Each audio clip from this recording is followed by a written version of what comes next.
I was fixed for. Yes. I'm just gonna.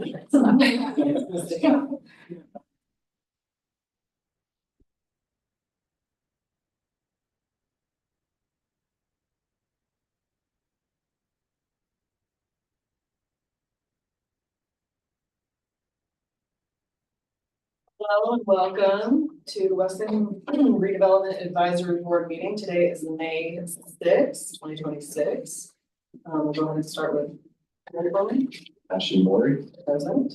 Zach Fisher, is not yet here, John Hammond, here, Thomas Crozier, here. Douglas Meltzer, here. Samantha Ross is excused, Brett Shine, here. David Wrightson is not yet here, Ben Holm. Okay, starting with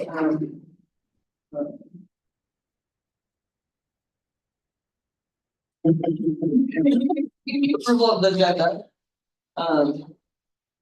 We have a motion. Thank motion. Thank you. Second. And Doug. A motion to approve the, Or just discussion to. oh, any discussion? All right, and a motion to approve the. On that vote to. It's after discussion. Oh my gosh, sorry. It's okay. All in favor? Aye. Thank you.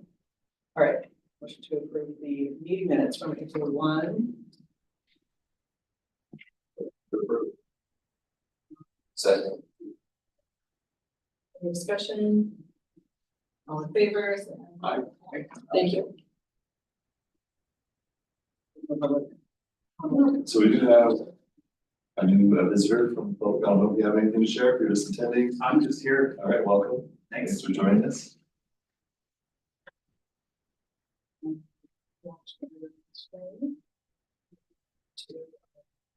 First item for discussion on Wallace Marine Park. Robert and Virginia. Thank you, Robert and Gretchen, for joining us. You bet. I'll get us started, and then Rob will certainly have things to add. Good morning, everybody. The graphic of the order, is that we're not- What's Okay. it's good. If I haven't met you yet, my name is Gretchen Bennett, and I serve as a community services director here at the city of Salem. And it's good to see you, and thank you for everything you're doing for West. We just wanted to update you that we are making quick work to investigate a possible meaningful grant opportunity. We became aware that there's a grant opportunity through Travel Oregon that may be able to substantially get us a good way to goal on having a modernization of the Wallace Marine Park softball complex. You might know the complex draws national teams, and it's just terrific for baseball and softball, both with local recreation, as well as drawing in people who come and stay in hotels and eat at our restaurants. So it's just a really positive thing. And as we celebrate our 40th anniversary of Softball City USA at Wallace this July, we were grateful to be aware of a potential match with the interests of Travel Oregon and our interest in modernizing the complex. And specifically, we're starting to lose a little business to people who run turf fields. And so we're interested in updating the fields for turf, not rubble, the little rubber pieces that cause problems.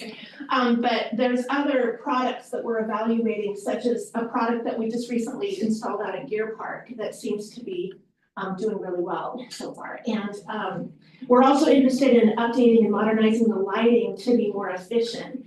And we think it'll also reduce our maintenance costs in the future if we can make these upgrades. So we're working at preparing for this grant application to, if we are invited to apply, which we're gonna know in June, we'll have to make quick work because the application will be due July 1. So we're getting our ducks in a row and preparing information to bring to City Council.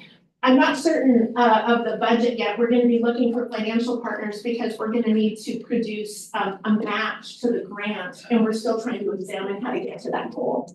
So I think that's what I would start with. I don't know, Rob, if there's anything you'd want to add? Yeah, hi, Rob Romanek, Parks Planning Manager. Yeah, I think that's a great overview. No, I think that if there's any questions we can answer, but yeah, we're just here kind of exploring at this point and trying to build, scope the project out.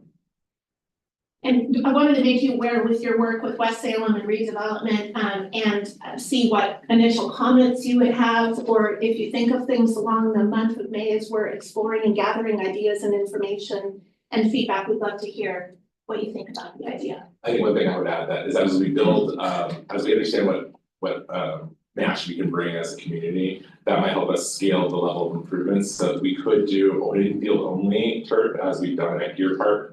Or we could possibly do an entire conversion of all 5 fields. So that's just part of understanding what the cost will be and then what the match opportunity might be here in the community.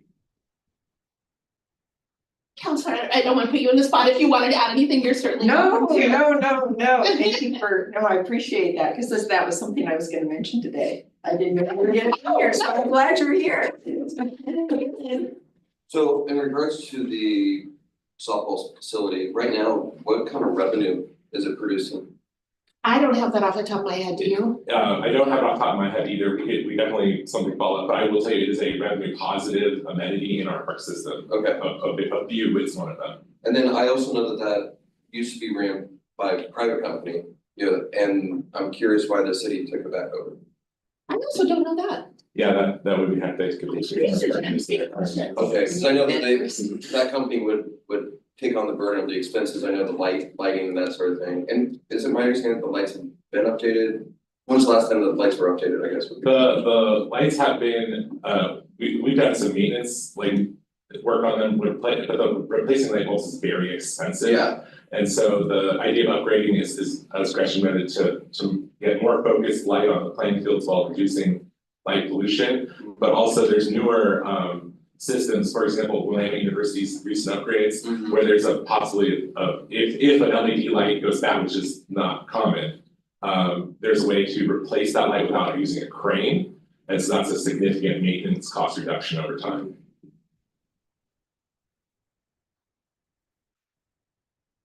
I'll get those answers to Tori, though. Those are great questions. Yeah, so I didn't know.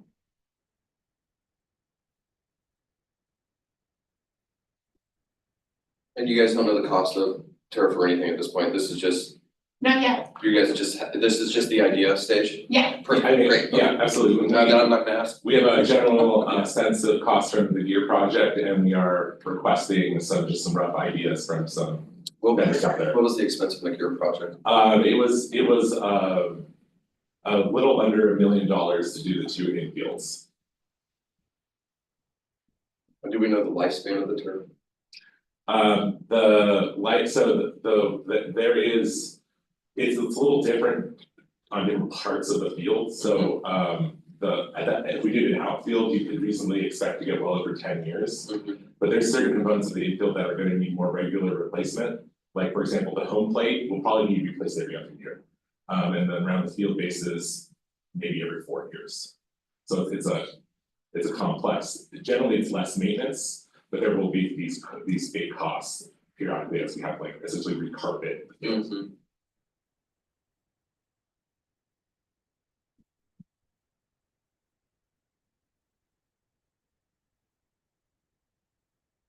If there's no other questions, I could definitely switch over to the riverfront playground. I just wanted to quickly update the board while you were here today about what we're doing there for riverfront in downtown Salem.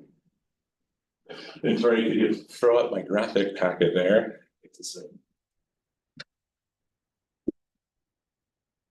And we just go ahead and skip to the next one because I'm not going to ask anyone to read text that small. The second page. Yeah, it's interesting. Okay. It's a bit early, sorry. It's okay. So I'll just start by the city has been working on a project that's supported by a state grant as well as the 2002 bond that the community passed, and as well as some park system development charges. So we have multiple funding sources. I should also add that at the same time as we're upgrading the playground, we're upgrading the electrical distribution system in the park, and that brings in a fourth funding source. That's the top funds. So we have lots of funding sources contributing to the work that's happening at the park right now. We're going to focus my update on the playground and what we're doing there specifically, but if you have questions about the electrical upgrades, feel free to ask me. The objective of this project is really simply just to replace the kind of one of the most important playgrounds in our city. As it's gotten to the end of its useful life, it's over 20 years old, the equipment was starting to deteriorate, so it's time just to replace it. But while replacing it, we saw an opportunity to also expand it and make it a play space that kind of met more needs in our community. So the two kind of primary objectives behind this design is one is it's themed after local wildlife and the local natural environment. And at the same time, it's what we call an inclusive playground. And what I mean by an inclusive playground is that it's a play space designed to accommodate children of all abilities and that they can socialize and play together. So there's a lot of extra accessibility features in this playground design. That's what it eventually comes down to. And I just want to orientate you. So we are expanding the playground. So the current, if you visited the playground last year or so, you would know the playground is generally this area next to the restrooms and the picnic shelter right at the south parking lot. We're expanding the playground north, and we're actually interrupting an existing park path that goes through the site, and we're rebuilding a new path just beyond. If you go out there today, you'll see that we're actually pouring that new path right now. So a bigger play space. It's going to have, speaking of synthetic turf, it's going to have synthetic turf playground surfacing. We're going to be using different patterns of color for that synthetic grass to kind of represent the watershed.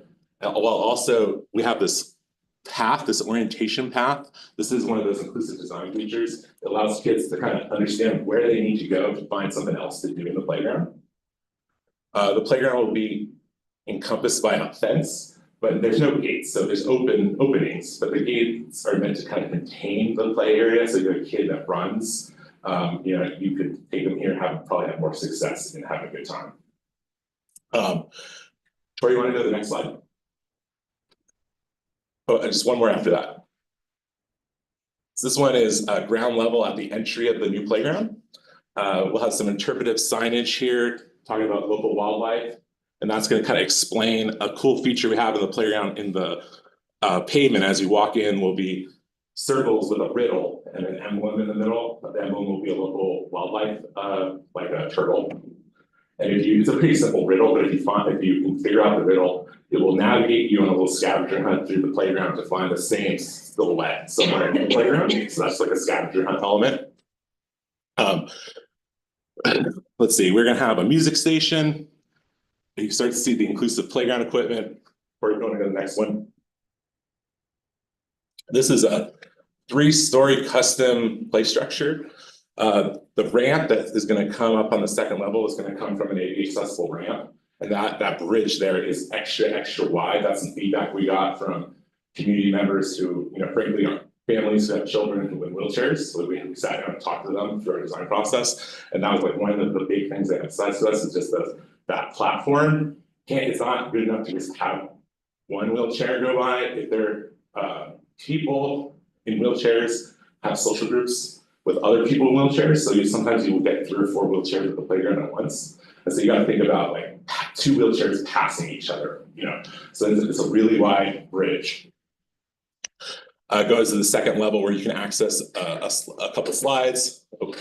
And then I just want to highlight the third level there. That's going to be, you have to climb, you have to actually physically climb to that third level. And it's fully enclosed. And there's a really long slide that comes down. And we think from that top level, you'll be able to actually see the river maybe. So that'll be really cool for the kids. And then what I really like about this custom structure is it's sold to the city by a local playground vendor who has their business here in Salem. So we really like that. And that's the main structure in the playground here. So you want to go to the next one? This is just the young children's zone, where we have some, you know, some imagination play equipment, a younger kid structure. And in the back there is what we call the Eagle's Nest. It's a little like sensory quiet zone, a little like get out, you know, if you're like overstimulated in the playground, you can go kind of be by yourself over there. That's a cool idea. And then this log climber we're calling the Beaver Dam. One more maybe.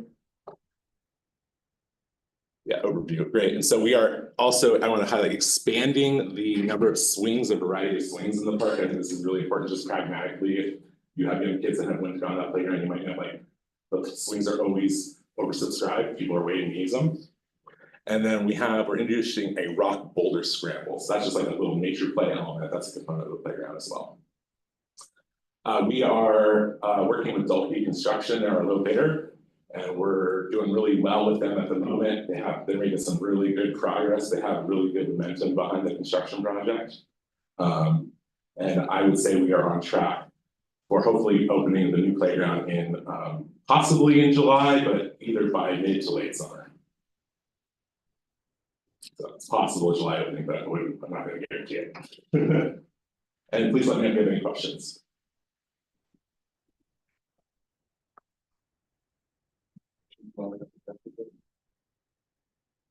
Looks great. Great, I'll just add the new path that's gonna, because we're. And again, one of the reasons we're closing that path and making it part of the playground is it was a conflict zone with people moving really fast on bicycles. And young children and going back and forth to their parents sitting on the benches on the other side of the path. But that new path is gonna hopefully, is definitely, because it's looking really good this one, I would say it will, be open before World Beat. So we're gonna have, to reduce impacts on the park events, we're trying to be really sensitive with the construction schedule. When will the electrical upgrades be done? That's a little up in the air, because again, our number one priority is to not impact the summer events with those upgrades. Okay, that's what I was curious Yeah, about. it's possible that we'll actually get them up and running at the end of the season, so the current system will have to make do this summer. That said, Dolphy's doing some really fast work, although I think we have some supply chain concerns about some of the electrical equipment itself. So that's why I still think it's toward the end, maybe the fall, that actually gets energized.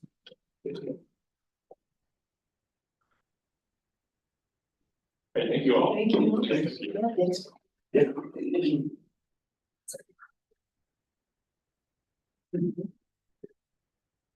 you for everything. Thank you for having us. Thank you.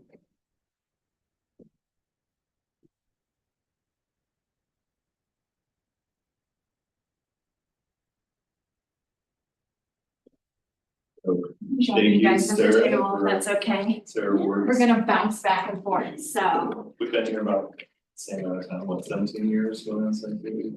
Yes, it makes me feel so old when we say that, though.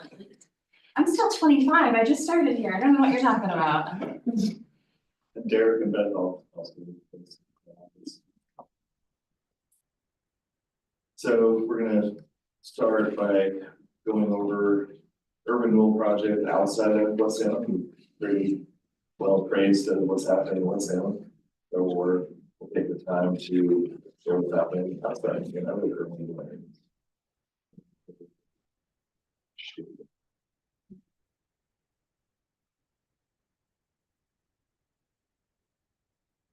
Thank you as always, for having me. I think I usually come around this time every year, so, always great to come check in.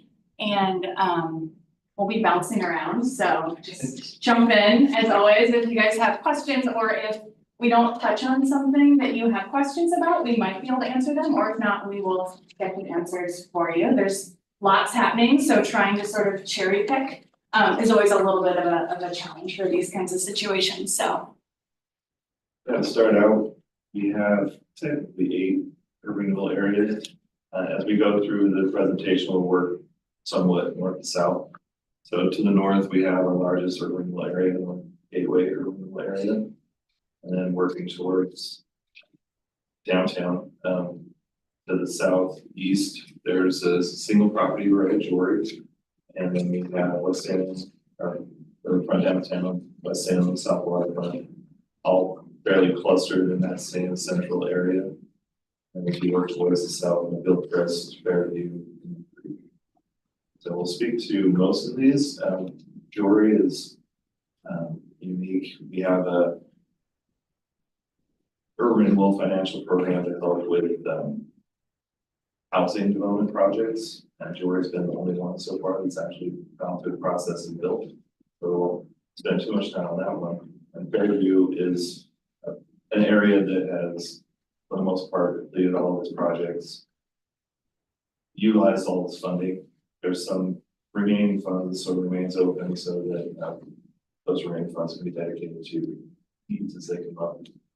Some of those needs have been the airport, for example. When we were getting commercial air, we needed security improvement stuff. So we had to modify that boundary and include that. So that will move into our gateway. Okay, so North Gateway, we have a few things going on, but if you happen to drive anywhere near the fairgrounds, for instance, you've probably noticed, especially over about the last year, there's been some construction going on that maybe has impacted your route. And so really what this is in the URA with North Gateway and our board, we kind of refer to it as the Silverton Road project. This turned into a leveraging project, so as part of the 2022 bonds that went through, one of the projects in there was to do some road resurfacing along with doing some sidewalk replacement, actually outside of the urban renewal area, but on Silverton Road. And so we were able to sort of time our project with the bond project so we could leverage our funds. It's one thing that we really try to do as often as we can because we can get more for our money that way. We've also been leveraging utility funds as part of this project as well. So we started design in 2023. We started construction last summer. One of the interesting things about whenever we do construction on Silverton Road, or if you remember, probably around 2018, 2019, I want to say, we were doing improvements to Portland Road. They take longer than other parts of the city. And a big reason for that is we have to work around the state fair. So we actually have a moratorium on being able to do any construction during those times. So a lot of times if we have any kind of construction that's happening on the roadways, we sort of just look at a two-phase construction schedule because we can't impact that access to the fair. So that is one reason why if you have been out in the area, it may feel like it's taking longer. And in truth, it is because we lose so much of the good window of sort of construction work in the summer. This is a combination of sort of improvements. So the utility funds basically are focused on doing some sewer system upgrades throughout that area. We have aging sewer system for just the existing uses, and also of course looking at how do we redevelop, what are the potential future uses, let's get that upgraded so that when people come in, they're not having to make those improvements on their own, of course. The pavement rehab, ADA ramps, sidewalk infills, that's all happening through technically the bond dollars. So we have that's going on all the way from 17th all the way up to Williams, so far outside of the urban renewal area, but again, that nice big corridor will all be improved so it won't feel choppy. And then where the RA dollars are really focused is doing a left turn lane, so that's gonna come from Silverton to 17th Street. So it's really gonna improve access for vehiculars, but it's also gonna improve safety for pedestrians. We're also able to do a pedestrian crossing that's tied to the fairgrounds due to some positive sort of work that happened as we had to do some right-of-way acquisition with the state. We were able to do a little bit of improvements for them, and as part of that, we were able to get some additional land, so we're able to do some pedestrian crossings to also save in that area up as well. So that's underway right now. These are very current photos. If you've been out there, it'll kind of, give you a sense as to what it looks like.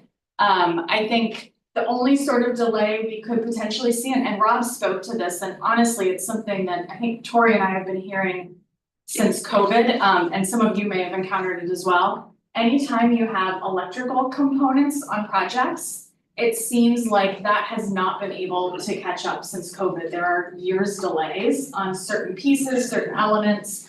And so on almost all the projects I know that we've been working on, and when I talk to Public Works, whenever we have something that has, a signal light or certain electrical components, we try to get that order in as early as humanly possible, because that seems to be the piece that may delay the project. And so everything might be done, that might be the one piece that kind of lingers, we hope not, but I think Rob kind of spoke to it, and the more we can say we're doing our best, but the supply chain lane has not quite caught up with sort of the demand.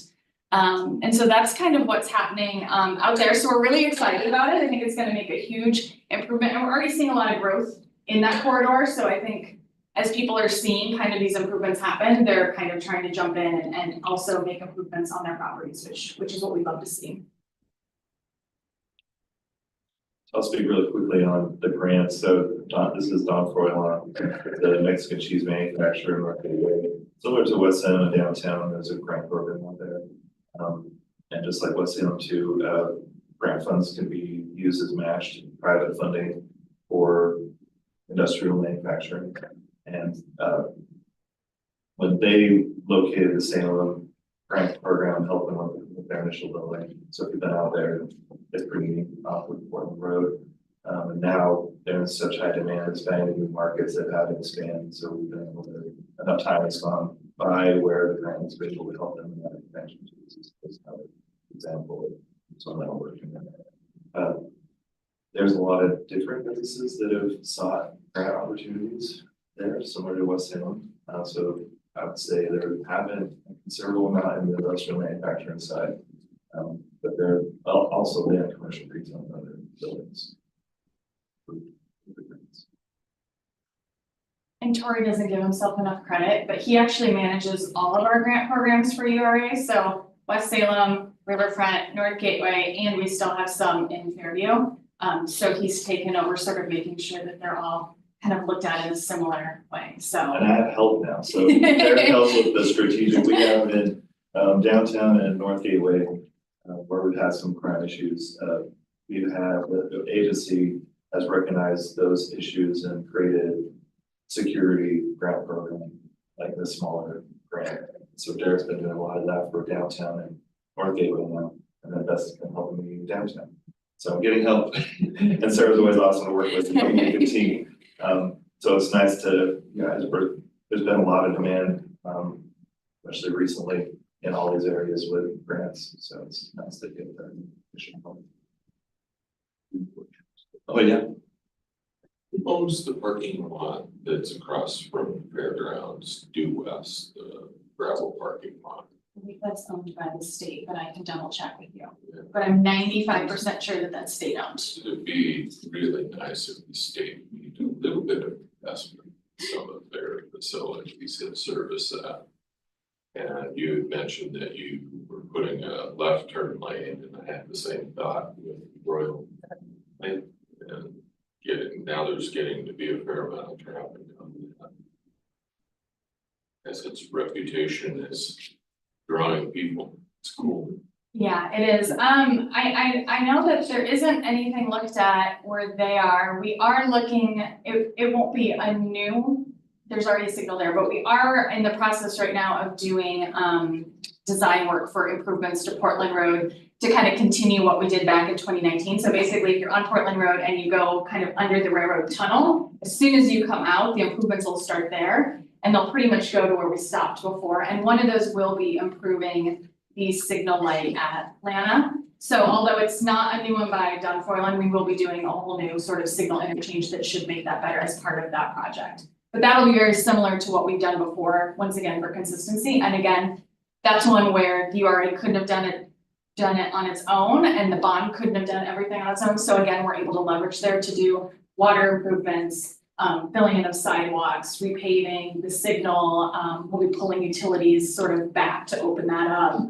We're looking at enhanced lighting, so that should sort of hopefully complete that corridor where all these great improvements are happening. So that's in design right now, and I think hoping for, construction maybe in 2027, 2028, so. So North Waterfront, just wanted to touch on it. It's been in the media for a while now. I think we probably mentioned it here before. Tori's probably mentioned it, that staff is looking at a new urban renewal area in the North Waterfront area. So just wanted to kind of bring that to your attention. We will be doing a work session with the agency on the 18th, just to kind of delve into exactly what we're looking at in terms of sort of the projects and what the maximum indebtedness will be, just to kind of do that overview of it. It is about 420 acres in size, and we started looking at it probably in spring of 2024 is when we'd initially gotten direction. We gave a high level update on where we were this past September to the agency. So this will sort of be that opportunity to do kind of a deep dive in. It's just north of Riverfront. So basically as Riverfront ends, this particular urban renewal area would begin. It's a combination of industrial properties, commercial, housing. And so really the projects are focused in that sort of same kind of area, looking at, you know, transportation related improvements that are specific to, obviously, you have Front Street, you have the railroad, there's a lot of infrastructure deficiencies in that area. Looking at projects specific to housing, because the housing production strategy did identify this area as somewhere where there was a lot of opportunity. Looking at environmental and utility projects, we know that there's stormwater utility needs, we know that there's water utility needs. We know that there's probably environmental issues on some of these sites just because of their previous uses. We're also not sure, but there could be some needs tied to the river. So many of these properties abut the Willamette. So we're kind of looking at, do we need to be coordinating with the Corps of Engineers? Do we need to be looking at anything, and how could urban renewal potentially help in that?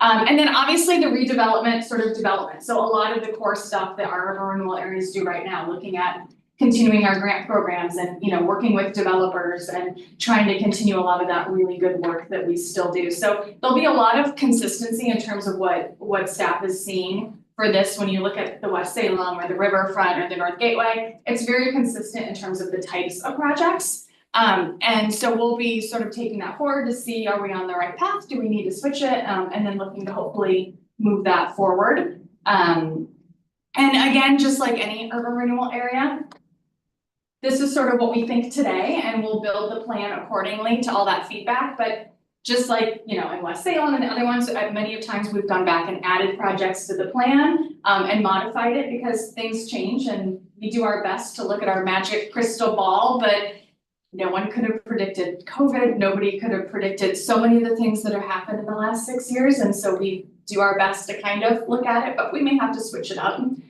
So that's happening. So just wanted to make sure everybody was in the loop and not caught off guard. What's the most southern part about like Market Street? Yeah, so this is, I didn't bring it in really good, but yeah, so this is where you've got Market Street. Okay. And then this is basically, so where Mill Creek goes out to the river is right here. And then this is the former Truett site. Just for some bearings there. And then this actually goes all the way to city limits of Salem. There is sort of a, currently there's a mobile home park up there, and one of the projects sort of in our plans to actually help preserve the mobile home parks, again, to allow for that affordable housing in terms of infrastructure. So making sure we're looking at a variety of housing types, not just kind of what everyone considers to be affordable and what we're seeing in our housing production strategy. Any questions on the proposed new area? I'm sure if it moves forward, we'll be getting more feedback from folks, so.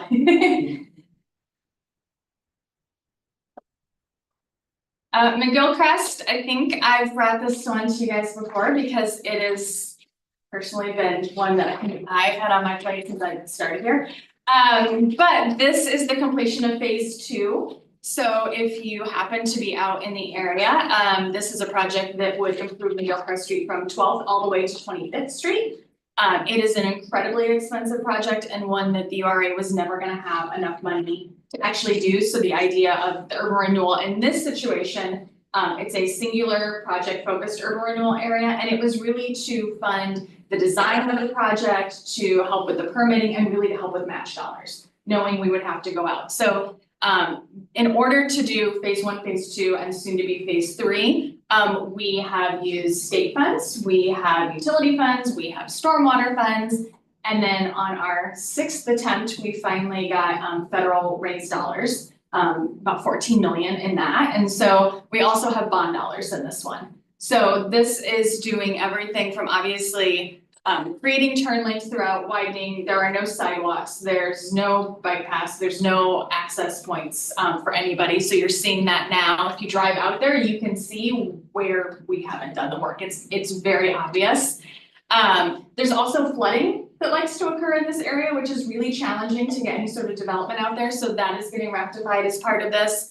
If you had been out there prior to phase 1, 22nd Street was not aligned properly. So if you were coming on 22nd and you were crossing over McGillcrest, you would basically have to take a left to immediately take a right.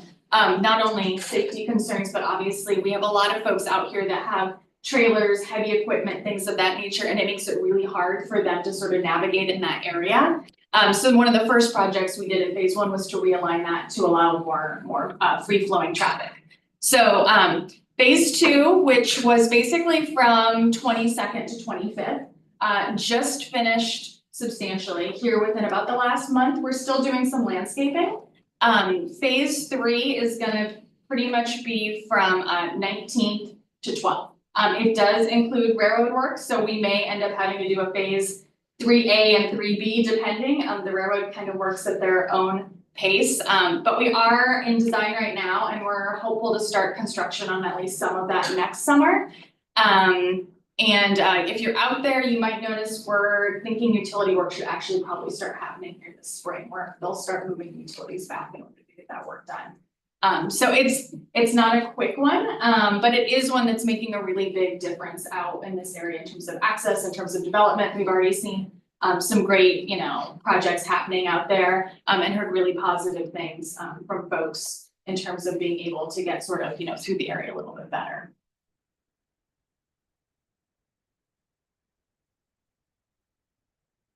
Streetscape, so Streetscape is the fun ever going project downtown. I think probably anytime you come down here, you probably see downtown's under construction somewhere.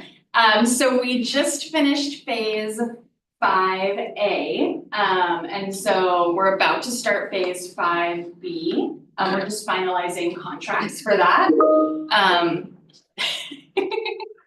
And Bill approves of the project, so we're good to go, and he's our finance guy. We're gonna be focusing, let's see, this next one is gonna be the north side, between Commercial and Liberty. And so it's gonna be, we're gonna be looking at State and Court, and then we'll be looking at the west side of Liberty, kind of in this next phase. So really what we're doing is everywhere we just finished, we're now gonna go back and do the other side of the street. We're hoping to start phase 6, which will be focused on kind of some more of the west side of Liberty Street.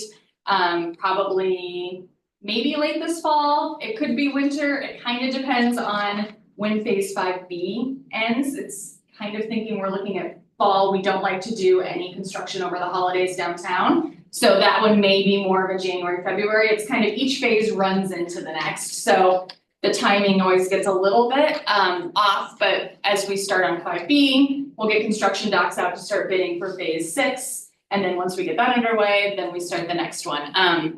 We probably have about 8 more years left. So it's not something that's still happening quickly. We put $4 million in a year. So we kind of work on this one a little bit backwards compared to other projects. Other projects, we figure out about how much they're gonna be. We put in the amount of dollars, we get the project done. Because Streetscape, it's just so much, and the riverfront would never have that kind of money.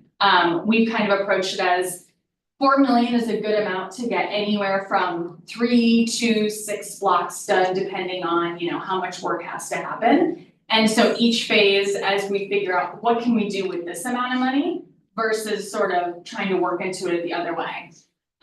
Depending on the block, because every block kind of has its own needs. You're getting everything from new landscaping, water infrastructure, new sidewalks. We're looking at filling underground vaults where we can. Not all of them are getting filled for a variety of reasons, but where we can, we are filling those. Enhancing the electrical capacity, new tree wells. So there's a lot of kind of improvements happening block by block throughout the downtown. So that's ongoing, and as long as we're giving you updates, I'm sure we'll be telling you that it's still happening. So this is right out here on Shemaiah. Now there's a new crosswalk that takes you from our office across the street. You needed to go down the alley, electric alley. So that's addition. People drive pretty quick, try to get to the bridge and go to west on Shemaiah. So it's nice to have them. There's enough now when you walk downtown, you notice like where it's been done, and then you're like, oh, this hasn't been done yet, versus it used to be like, oh, this is a really nice block, and then you don't think anything of it. So we are sort of hitting that point where you're noticing kind of more of the differences, which is what we want.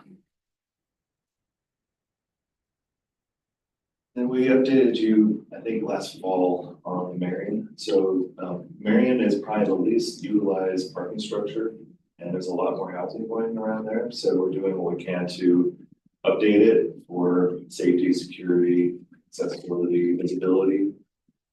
Derek's doing a lot of work on this right now. So the construction has started, so what we were sharing with you, we're getting through the design phase and going on to bid construction. So this is what the rendering looks like in the daytime. That just shows the stairwell opened up, the lower level to,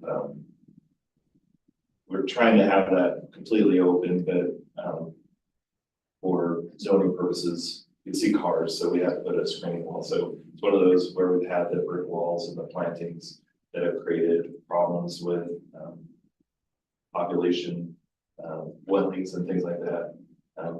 Adding to that perception that our construction wasn't safe, even though statistically it doesn't really show, which just had that feeling, because of encounters people would have as they round a corner in the stairwell that wasn't visible, or as they're outside navigating bushes, these walls. So we'll have walls, the lower levels are screened to cars, but they'll be somewhat translucent and a lot more lighting. And on the upper level, we're required to have solar panels with public projects. We've expanded that to actually offset our electrical, so it'll be a lot of the overhead when you park, when the users park on the top level. Most of it used to be the EV and the elements. Now there'll be overhead canopies with the solar panels. As far as construction impacts, starting this month, later May 26th is when night work will start. So if you're downtown nighttime, we'll start to see some of that traffic pattern changes and things happening. But the plan to work through this construction is to keep everything open so the users can still use it. The Sky Bridge will remain open. There might be some movements on what's open and what's not, but the intent is to keep it so it can be utilized. Work through construction so that the plan is to be done before we hit the holiday week season. This shopping area is impacted the most. Anything you want to add? Did I miss anything? Any questions on? All right, yeah, so if you were out there walking or driving around, you'd see that it's trying to happen.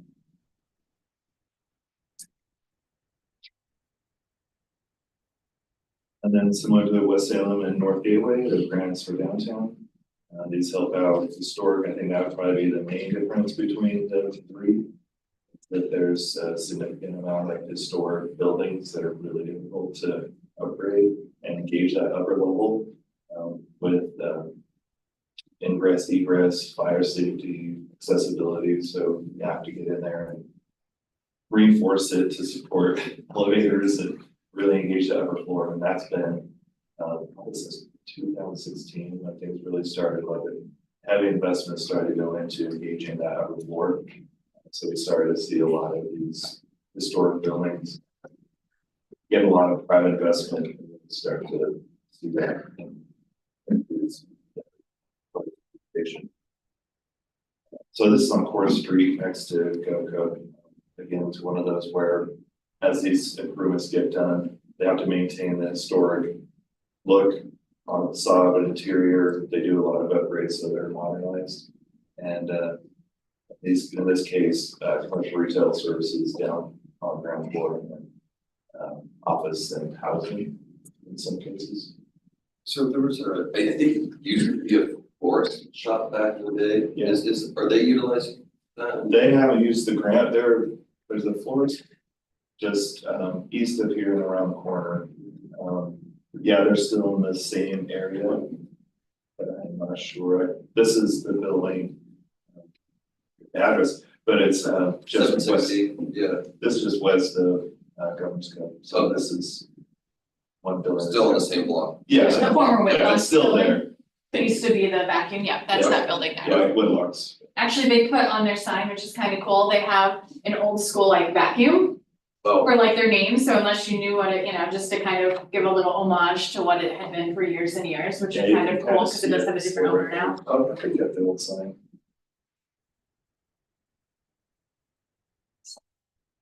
And then the grants help with new construction too. So this is on Liberation, like you can see it going up now. 5 stories of housing, range of housing. So you really get that breadth of grant assistance there, and similar to West Salem and in some cases North Gateway, there, I would say Riverfront is by far the biggest user of grant exceptions. In both those cases, projects has exceeded 5 to 10 million. So they got to that point of going to the agency and seeking additional, getting an exception to the 300,000 maximum to get more grant funds to do their project.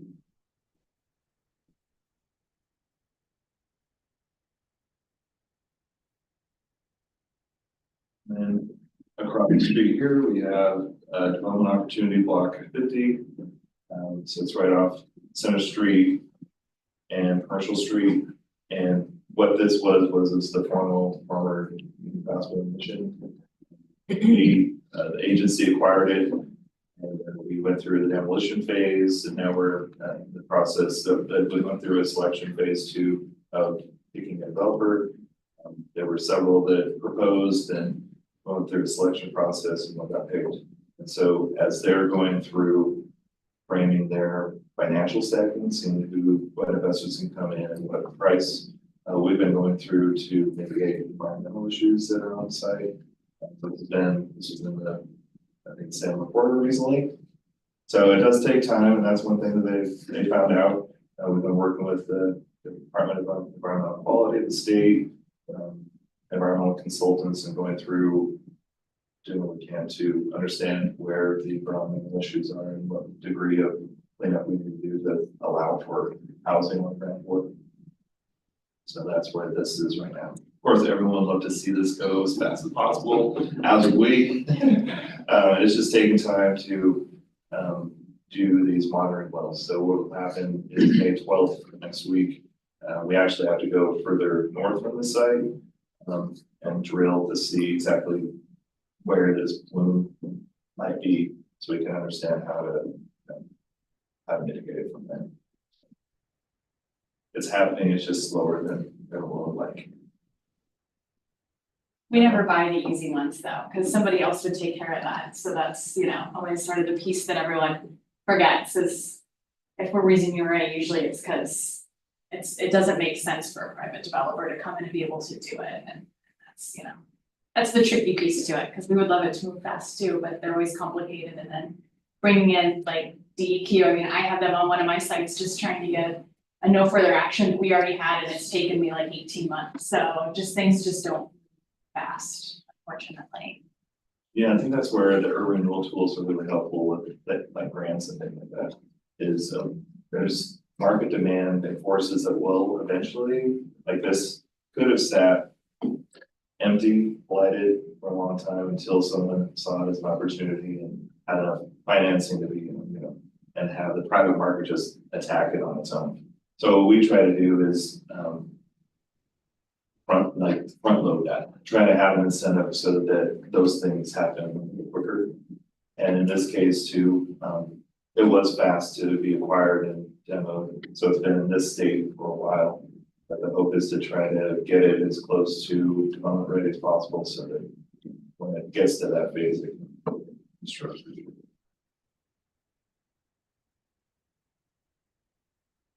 We also have, similar to Block 50, Block 45 site that was acquired by the agency for the same purposes of developing.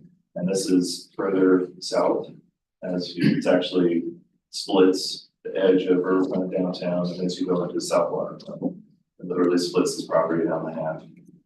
Last meeting, we had an update on the Pringle path, so that's directly south here. So that will be parallel to this development site. It'll work through from underneath Commercial Street and go through under that railroad trestle that you see there to the west to Riverfront Park. And so this development will be a key piece of that, just a really highlighted feature of engaging that space with housing and commercial retail services both. What's proposed right now are 2 separate buildings. On the west facing building, there'd be a roof entertainment area, so you could overlook the views to the west, and Willamette and the park area. And then both will have ground floor commercial retail, but the main Commercial retail frontage will be in the second building to the east, where you have commercial street and office, criminal path connection. Highlight those areas. So this one, we don't have the environmental issues that we've had right now. This was the agency went through the same selection process with the developer about a year ago. So they're just going through their own financial approach as well. We're going through, we're having an appraisal done right now, so we know how to frame our development disposition agreement. And as that progresses, it'll be public information. As we frame the negotiated agreement, it'll go through the agency, so that'll be a public meeting. So when we get there, we'll know. Which they're environmental. To the extent, so if they were to build, a bigger building and have to take their foundations lower, they would encounter environmental things. So to the extent that, So we have in mind it's still. yeah, so to the extent that, that they build, so this is the former Boise Redevelopment site, that was the Pringle area. So there are contaminants if you go down and do that. So that's the catches to avoid going to be. And they're proposing commercial retail where block 50 has, is proposing housing. So that's a whole different level of.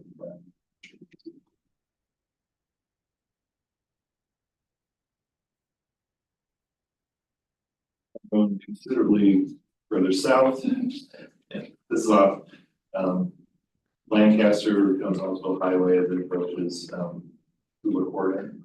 So it's, and then, Oak Creek developed to the north from Hollisville, Lancaster. Those were our first properties.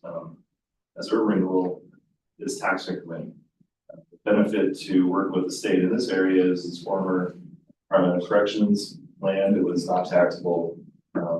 The state wasn't building any more prisons in the area. So we partnered with them. It actually got transferred to the Department of Administrative Services of the state. They handle the real estate pieces at the state. So we partnered with them to create a renewal area, went through master plan and changed the zoning, identified it as a major employment center, industrial area. And so to get the funding we needed to start the tax increment to fund additional projects, we took out loans with the state, built, prepared the first north property where it'll be the distribution center went in. And as we got the revenue from that, we were able to extend public infrastructure and really open up the rest of the area. Out here, everything's flat, which is good for development, but there's, with the flatness, there's a lot of wetlands. We had to do wetland mitigation on all sites to a central, basically 100 acres. It's like a central wetland area. So there are two benefits to that. As we work to make it shovel ready for new development, the properties that have left these 100 acres, they have to treat their discharge, but they don't have to have like what our stormwater requirements have now. So typically with development sites is if they're big enough, they'll have to offset their pervious surface needs with the detention area. We don't have that situation. So the majority of their site can be used for development. So they can discharge to our wetland area. Use it that way. So we did all that to prepare these properties for development ready status, and for the most part, all these properties are in some form of either contract or development. Gensco, Dollar General are the most recent ones, where Oak Creek Drive just went through and connected to the park. So if you're lower Corbin Colleges, Oak Creek Drive runs perpendicular to Corbin College there. Gensco is, both these buildings just are completing their interior work. I think Gensco looks like, I don't have the final, that we've been notified as far as opening and actually operational. But when we were out there a week or two ago, a lot more active parking. So things are happening more inside. Dollar General is still doing all their interior work. And then, so you have bigger wholesale distribution. Jetsco does have some manufacturing elements to theirs. They do heating, air conditioning, equipment and ducting. So they do have a manufacturing site here. We also have spec building, smaller lots. So we really have a range of specialty manufacturing to wholesale distribution out there. Any questions on? So this is Turner Road, Mill Creek Drive, Corbin, Thomasville area, basically. We haven't mentioned North Gateway and Mill Creek, McGillcrest, they're all approaching that maximum indebtedness. They've all reached it, actually. North Gateway did. So McGillcrest reached it last year, so that tax increment started coming back to all the taxing districts, so. You guys are much more informed, obviously, on how it works than a lot of folks, but just as the clarification, the city doesn't get 100% of that back. The percentages change kind of each year, I think, and don't quote me on it because I know it's changed and I'm working off of numbers that are like probably 18 months old in my head. But it ranges from like 31 to 36%.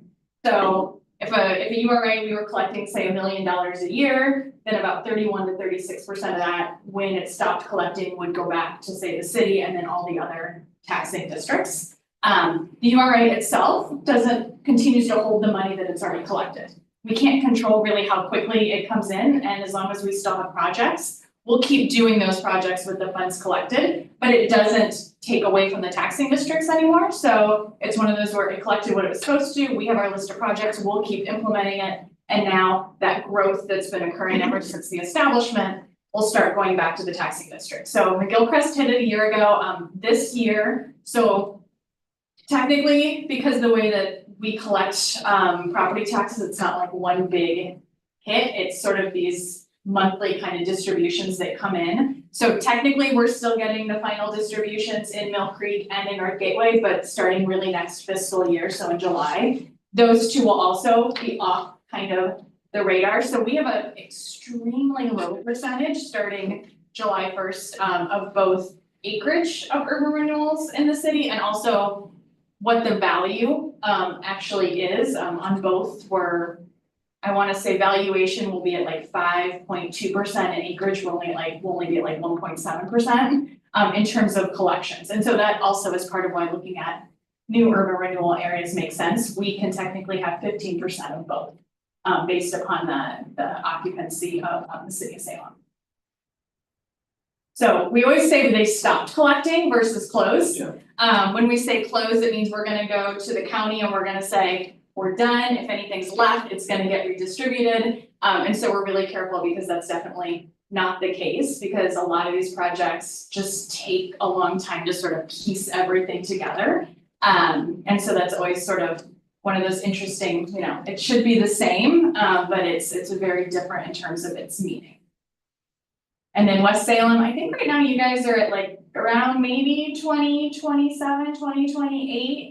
It changes every year. We don't 100% know in terms of when you would stop collecting tax increments. So it's kind of like the next one in the next few years that would potentially, but again, you would continue to have the funds to do the projects and all that kind of stuff. You can do a one-time adjustment for that maximum indebtedness tied to inflation through a substantial amendment process.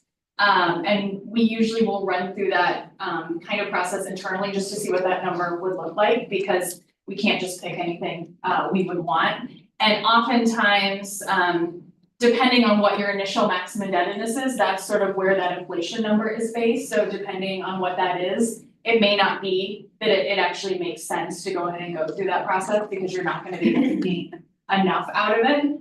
North Gateway was the exception because we were able to add about 20 million through maximum indebtedness increase process that we did in 2019. But I know we looked, for instance, at Mill Creek and it was like maybe 2 million, which wouldn't have been enough to do any of the projects on the list. But we do go through that just to sort of make sure before we move ahead. And if we did, it's almost the same process as creating a new urban renewal area. So it does take a bit of time to do. We have a sense of what West Salem looked in that process. I have not run your numbers, but I would be happy to do that and give that to Tori. It doesn't take long to do. And what'll be interesting is we'll actually probably end up doing it different because you base it on how SDCs are established. And so because we're going through a new process to determine SDCs, it could be to the advantage of kind of that analysis, depending on if that creates more money, then that could give us a better inflationary number. But I'm happy to sort of run that and get that back to you. I may not have it for the next meeting, but I for sure can have it to you within a meeting or two. It shouldn't take that long. In that sense, As long as you don't hold me to it, because I'll just do it internally, and then if we went down that, I would have our consultants sort of go through and clean it up and verify and stuff like that. unless I'm mistaken, most of the development that we're all anxious to see transition is not gonna be completed by 27.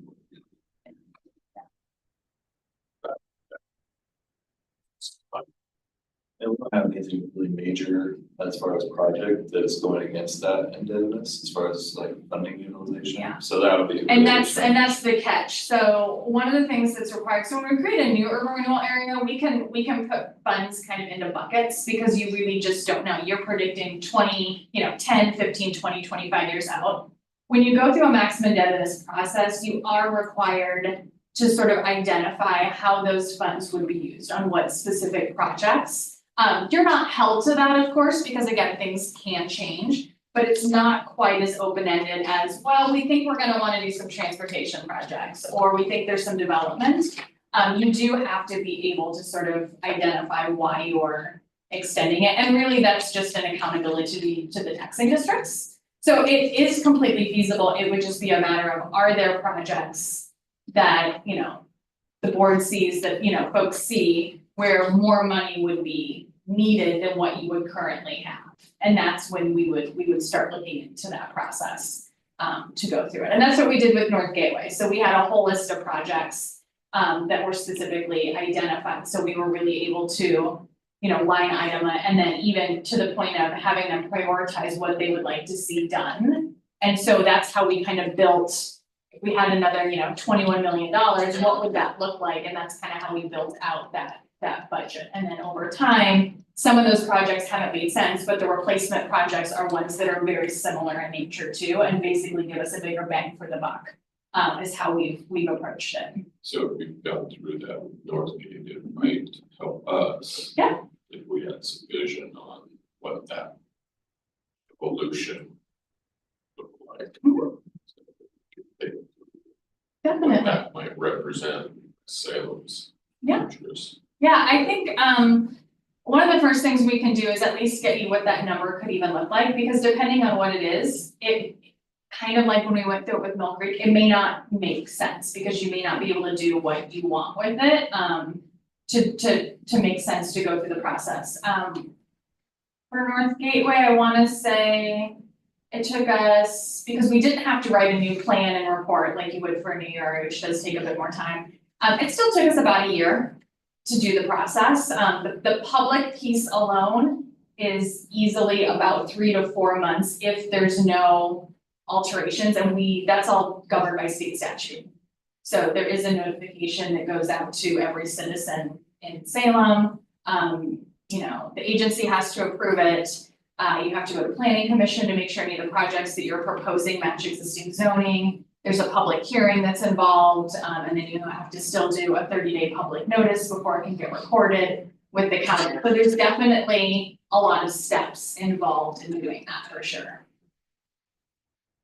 But, if the board's interested, I can at least get you base information to start having conversations for sure. Any other questions?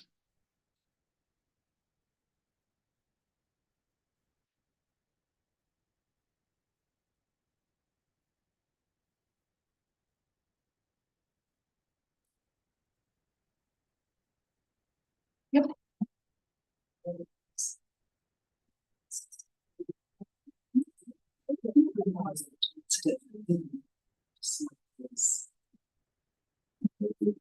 To me, it's anytime.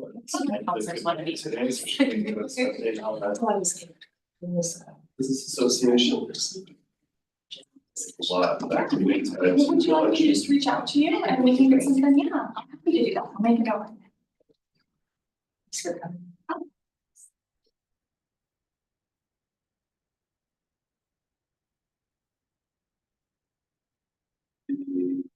luncheon, the candidates. I thought it was well attended. Good day. That's just 1 minute. Good turnout at the lunch, I was like, Yeah. I haven't been in a while.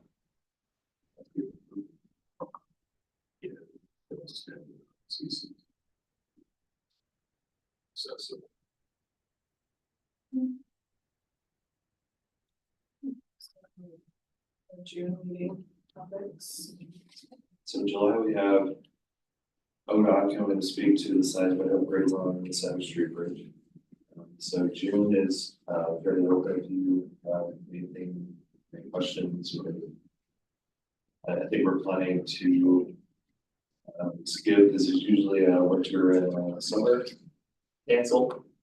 So I think we're planning for that for August to accommodate some of the activities. Just for long-term planning. But as far as June, yeah, it's pretty open. We're talking about hearing from sort of understanding security or houses happening with Wall Spring Park. Everyone, how's that been? I haven't heard anything as far as like security or any issues. Let's say one, any concerns at Wall Spring Park. I know that they're encouraging local businesses, if they do have an issue, to actually call it in. Because right now people just aren't doing anything, they don't feel like anything's gonna get done. But the catch-22 on that is if you don't call it in, then it doesn't end up on the map or getting reported, and so. For Salem police, it's like, you have to call it in, so the more activity there is, then we have more police activity too, so. I do know that's one of the things that they're asking, is if there is an issue, call it in. Will it get taken care of? Not yet, but it should be better over time. It takes the effort if you. So I would just say personally, having visited the park a couple times in the last few weeks, I mean, that looks great. I mean, it's fun and it's really nice and it's getting a lot of use, so. I know with the budget going through the city budget, the parking fund, there's police officers that will be for downtown. So they'll be speaking by if there's a call to something happening in Salem, but the folks will be downtown specifically. So that's just something to anticipate. Like on bicycle, like. I think it was, so the way that agency member tagging is referred to is like walking the beat, so I guess they'll be physically, they'll have a car nearby, I don't think it'll be bike. That's what I understand, it'll just be walking in the area.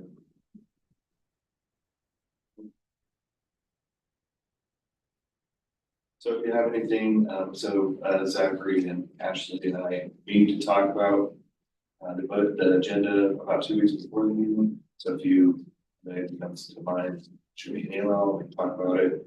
But this meeting's too an opportunity for anyone who said, I noticed something or I'm curious about this. I'd like to have it in the agenda, so let us know.